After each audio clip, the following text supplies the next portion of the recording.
السلام عليكم ورحمة الله وبركاته. مهارات قوية وأهداف لا تصدق.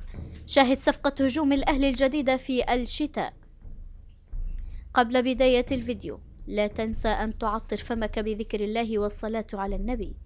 استقر النادي الأهلي بقيادة السويسري مارسيل كولر المدير الفني للنادي الأهلي على ضم الصفقة القوية في الهجوم، وذلك بعد عدد وافر من المباحثات مع الأندية الأخرى من أجل الاستقرار على اللاعب في الخط الأمامي.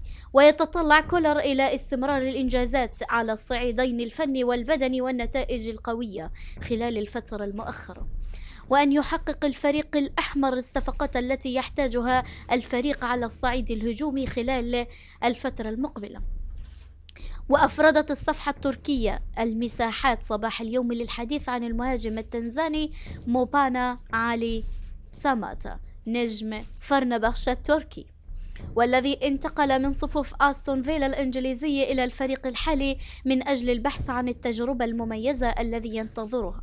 وأوضحت التقارير الصحفية أن نادي فرنبخشة الألماني ينوي بيع اللاعب الذي يبحث عن المحطة الجديدة إلى صفوف النادي الأهلي، وذلك بعد مباحثات قوية بين الطرفين والمسؤولين في الصفوف.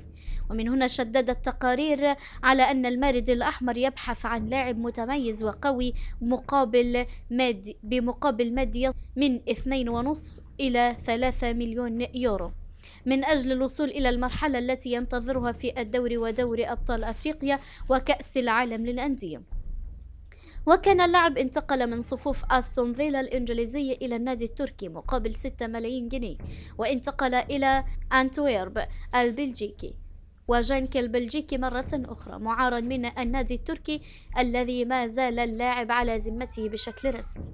ويلعب ساماتا في مركز الهجوم، ويبلغ من العمر 30 عاما، وطوله 1.80 سنتي، ويتميز باستقطاب الكرات العالية بالإضافة إلى التسديد المباشر على المرمى والمراوغات المتميزة وعدم إهدار الكرات من الجانب الهجومي.